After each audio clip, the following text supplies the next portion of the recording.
Hello and welcome to Two Guys and a Few Good Men. I am TG Wasiuk. And I am Garrett Lohberg. And today on Movie Lowdown, week of August 6th. So first up we have Sony and Fox. They are merging with the MCU universe.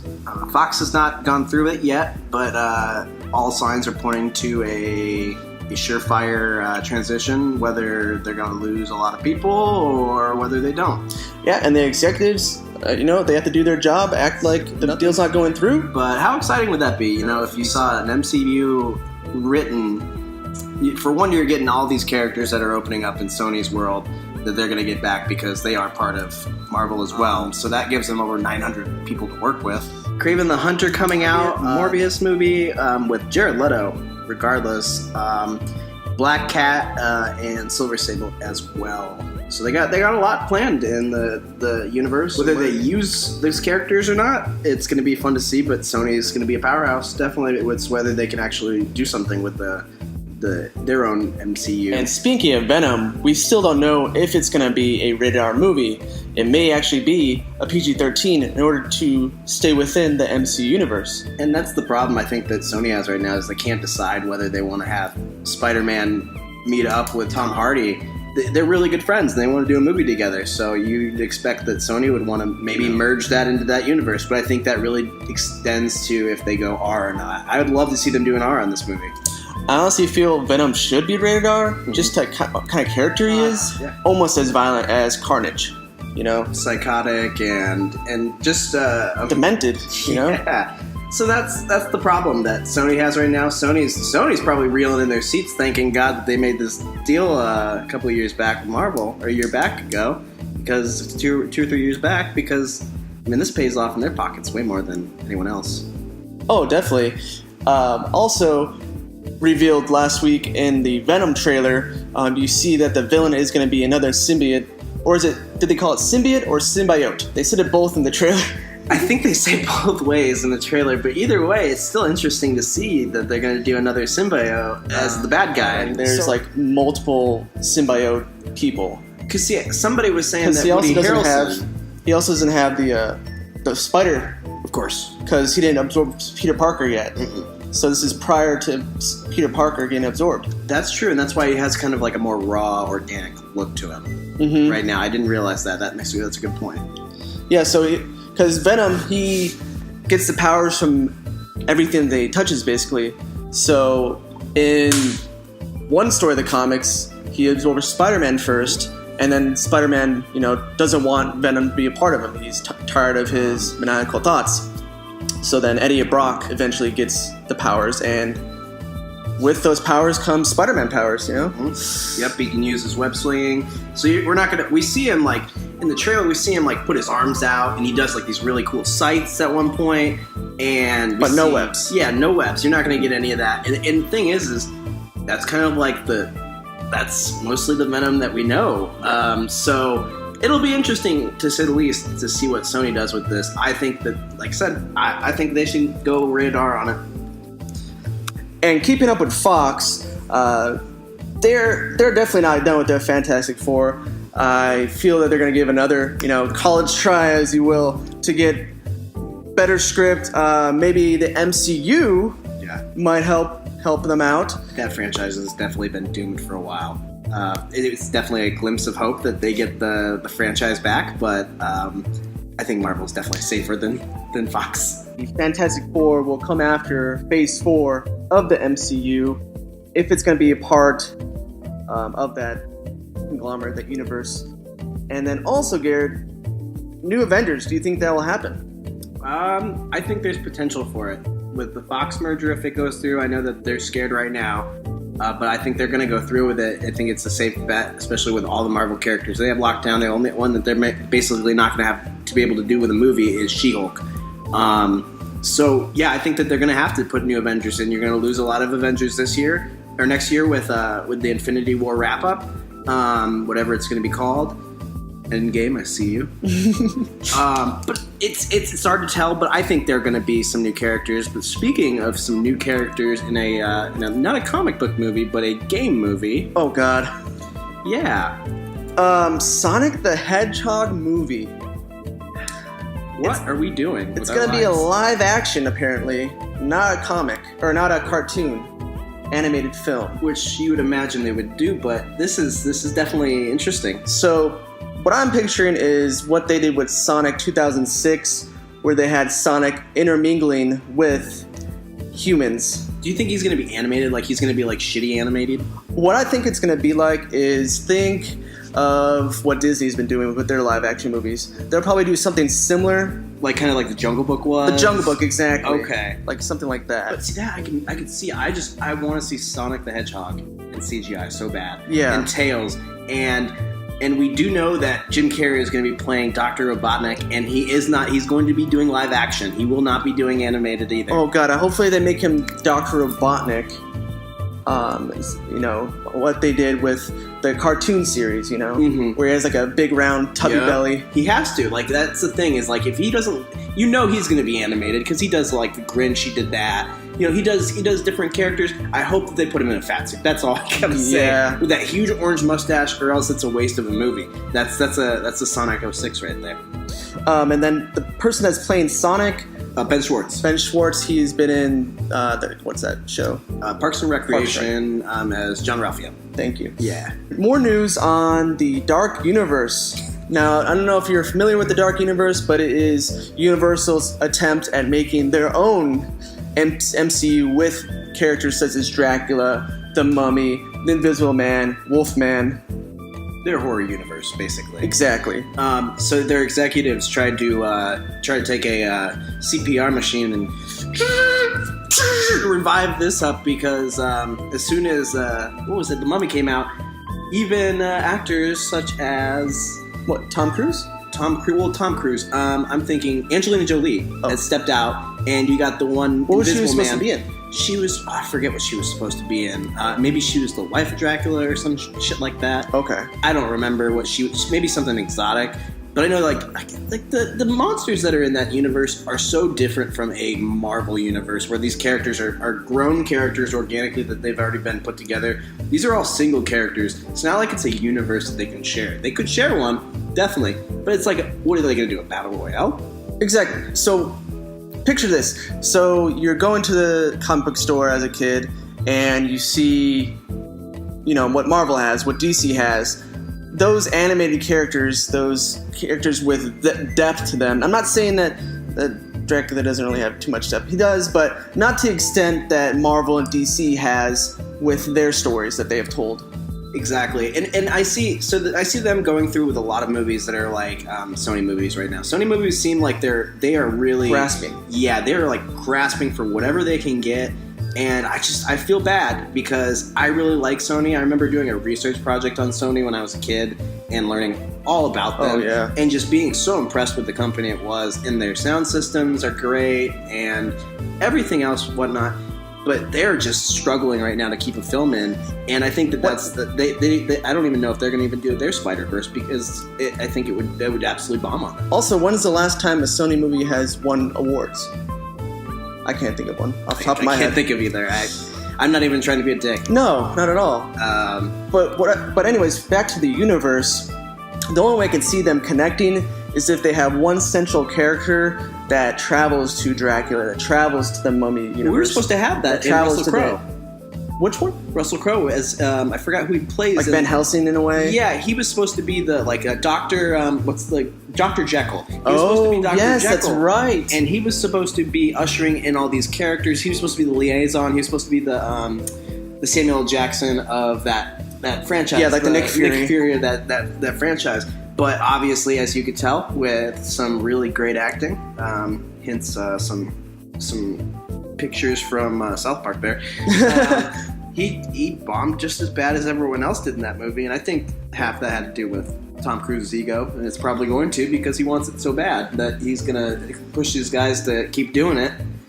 And Universal's basically his bitch right now. Well, I think if they were going to continue the Mummy with the story that they had, they would have to leave Tom Cruise out. There's no way he's gonna keep doing that role as that character. I mean, he's already going out on his Mission Impossible, and how many more are there going to be Mission Impossible are going to be of him, you know? Yeah. There's time for him to pass on the torch to another character if he wants to continue his franchise. And he's got his other, like his Jack Reacher franchise that he can easily piggyback off of. But at the same time, it's going to be studio execs deciding whether they're going to let Tom Cruise dictate their life or if they're going to be able to pick movies that maybe they can, you know, not pick him for. It's not that I don't like the guy, believe me.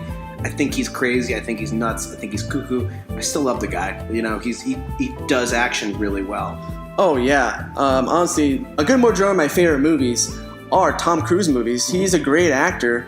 It's just that he has an ego when he's on set, and he wants to control the movie. I mean, look at it. Him doing his most recent stunt for this movie that came out, the Mission Impossible. Fallout. He broke his ankle doing the stunt. I mean, I don't know how old. I believe he's in his 40s and 50s. I'm not saying he's too old to do action. 50s. Yeah, but that's a lot to put on your body, and I guarantee you he wasn't the same after doing that. But we'll see. We'll see. Speaking of egomaniacs, Movie Pass. Oh man, what a joke that has been. Do you want to go into that one? You can go ahead. Okay. Well, Movie Pass was really cool. Let me tell you, when it came out about a year ago, I believe, maybe 7. I think it was 2 years ago. 2 years ago? 2 years ago. I remember going onto the website and looking it up, and when I went up to the front page, it was a secure page, and as soon as I put my payment in, like to get the actual service, it was no longer a secure page. That was my first... The HTTPS? Yeah, it was my first... that was my first thing with them. I was like, But also it sounds too good to be true. It is. You know? And so what happened with them is basically you could see, if I'm not wrong, for I believe $11.99 or $7.99, $9.99, you could see as many movies as you wanted to in a month's span, as long as you kept the Movie Pass going. And what happened was people were seeing so many movies that it was basically bankrupting. It actually did bankrupt them. They actually had to pull, I think, $1 million or $1 billion from another sister company this week because they basically shot themselves deliberately in the foot. But one good, I guess not really good thing, it has changed the industry in a bit. Yeah. Now you see AMC. They have their own Movie Pass-like service, which is, I believe, $20 a month. Mm-hmm. And you can see up to, I want to say, 5 movies is what it said. And for $20 a month, that's not bad. I mean, considering the fact that you can get concessions and still, you know, pay that way, they're saving money. They are. If you're an avid moviegoer that likes to go, you know, multiple times a month. I mean, if you think about, if we went tonight and it was $8.50, yes. And that was early too. Most of the time, if it's after, I believe, 6 o'clock, 5 o'clock, you lose that matinee. It goes to like 11, I believe. Yeah, but like after at 5 o'clock, it goes to 11.50, I believe. Mm-hmm. Yeah, and so I mean, think about that. 11.50 times 2 movies. That's already your $20 right there. So that's 2 movies. If you go see 2 movies, you're already covered. I mean, that's in my opinion, that actually makes more sense than that one, and it's probably more secure too. And a local brand we have out here is called Harkins. Harkins even has their own rewards program now that came out this year, where if you get up to, it's not that great, honestly. They'll work on it. Yeah, exactly. But at least they have something in place now where they get a reward system. I love rewards. It makes you want to keep using their service or want to keep going back to their store. And they're upgrading their theaters too now. And here in Chandler, they just upgraded it to where we now have a bar. We have a little bit better food. And we also have reclining seats. Yeah. And, I mean, now granted, we have Alamo Draft House out here as well, which is similar. Same exact thing, basically. Except they've been doing this for way longer. They've been doing this in Texas for a while. Which I think they set the trend for nice theaters and point systems and food and drink. Mm-hmm. And I think alcohol is a big one because you can go sit at the bar and have a few drinks and. If your movie is Slender Man and you're seeing it with your kids, maybe you can just be like, go ahead. Drunk first? Hey, you guys want to see Slender Man? It's all go with me. You're driving home because you're 16. Maybe it'll actually make it scary if you're drunk. But that was Movie Pass. Movie Pass, how long do you give them? Do you give them more time, or do you think that do you think they'll shoot themselves in the foot again? I think they're going to phase out. And then the theaters that already have reward system in place, they're just gonna take their idea and run with it. Yeah, they did it. They actually came up with a really cool idea. they just massively didn't do it right, and now it's going to haunt them for a long time. They didn't plan correctly. I don't know who their executive was in the top of that food chain, but he is no longer top of that food chain. With this being movie Lowdown, we want to do reviews at the end of our segment. This week we saw BlacKKKlansman and Mission Impossible Fallout. Garrett, we both saw this together. Unfortunately, we had to sit in the front row because it just came out. I'll never do that again. No. Thankfully, we were at Harkins. They had the recliners. So you get like a little buffer of space. But oh man, that was hard to like read the words on the screen. Yeah, or see like at one point in the movie, there's a scene where they're having an activist talk, and they actually show a bunch of different faces in the crowd. And I really liked the scene, except I couldn't see all the faces at the same. Like there would be 3 faces up on the screen, and you'd be like looking at it, and you'd be like, wait, was that? Fuck, who was that? And like you couldn't see it, and so that was the only thing. So sorry. Side note on that. They shouldn't have front rows like that in movie theaters. They should just cut those out. I know you're getting money from those tickets, but as far as a movie watcher goes, those seats are a no-no zone. Please don't. But back to BlacKKKlansman. Garrett, tell us a little about the movie. Well, this is a fun movie. This stars J.D. Washington, which is Denzel Washington's son. You got Adam Driver and Topher Grace as the Clan Master, David Duke. Not to mention Paul Hauser, who plays one of the Klansmen. If you don't know who Paul Hauser is, he was Sean in I, Tonya, the one that set up the attack on Nancy Kerrigan. Now, Paul Hauser, he's a lot bigger in this movie. Not sure if it was due to eating more pizza. He was just big in this movie. He was like he looked high the whole time. Like he was just smoking weed and just eating the whole time. There's a scene where they're eating for the Klansmen, and he actually picks up food and just like walks away. And I was like, man, that was good character acting right there. Well, you said in one scene he looked like he was nodding off? Yeah, he looked like he was like he's like closing his eyes, and then when he turned around too, he's closing his eyes, and I went, nah, you're falling asleep, buddy. But it was a great movie. It had character to it. I thought J.D. Washington played fucking great. He's playing in SNL right now, and he's killing it. I think he played really good in this movie. He plays a cop that's undercover, basically gets a job in, I believe Colorado Springs. Colorado Springs, yeah. And they have a police force, and the first thing it says on there is colored people are welcome. So he goes in and says, I want to be a cop, and that's his big thing throughout the movie is he wants to be a cop, and it's just fun when you watch it. It's very politically charged, but it's a Spike Lee joint, so you kind of expect that. Yeah, in the movie, it kind of played both sides, saying that cops are pigs, but also cops are good guys. Mm-hmm. It teetered on both sides. Yeah. Throughout the film. The ending, though, you're gonna be rolling your seats with laughter. Yeah, they really took it home on the ending. I can't tell you what they were thinking, but just see it for yourself. Yeah. Honestly. Yeah, and the pacing was great in the movie. I thought the pacing was really fast, so I actually checked my phone twice, and I was going, wow, I can't believe it's this time right now. Like, I wasn't even eagerly checking my phone. It was just like, because I kept seeing my phone and going, holy shit, it's been an hour already. There wasn't really any lull moments. No, it was very funny. It was very well paced and very sharp tongued. I thought it was really nice. Sharp tongued. And not even just saying that, dropping derogatory terms. I'm talking, this was very intense with the writing. I thought Spike Lee, I actually am not a big fan of Spike Lee, but I thought this was one of his best films. Definitely was great. Moving on from there, I saw Mission Impossible Fallout. If you're not familiar with Mission Impossible, you're living under a rock. What is Mission Impossible? But Mission Impossible, you can already tell what happens in the movie based off the trailer.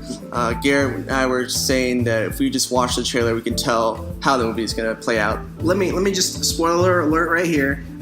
If you thought that Henry Cavill was the villain in it because he punches a wall, you're pretty much right. That's basically it. Now, the action scenes, awesome. There's never a bad action. Moment, A dull moment. But always with Mission Impossible, they always have strong action scenes. This one went even further with it. But my gripe is the script. It's very predictable, cheesy at times. I had this lady sitting next to me. She seemed like she was on the edge of her seat the whole time. I'm like, what are you on? I can't tell what's gonna be happening. And she was like, oh my god, no! Ah! I was like, holy shit. The one thing that I will say about Mission Impossible movies, as much as they are fun, they're fucking predictable. You can always tell who the bad guy is by the trailer. It's one of those cases of trailers where they're like, let's get as much info as we can on this because we're probably not gonna have this many scenes. But the movie was okay. It would be good for a Friday night rental. That's gonna wrap it up for this week's movie Lowdown. Yeah, we have a question for you guys for the end. Just something fun that you can put in the comment section below. Since The Purge is a government-regulated event, can I write off all that shit I do with my house and the weapons I buy on my taxes? It's a very good question, TJ. We'll find out from the people below. Thank you so much for watching Movie Lowdown. My name is Nuglord. And I'm Alex Jones. Thank you. If a horse. This has been a Two Guys production. Hey!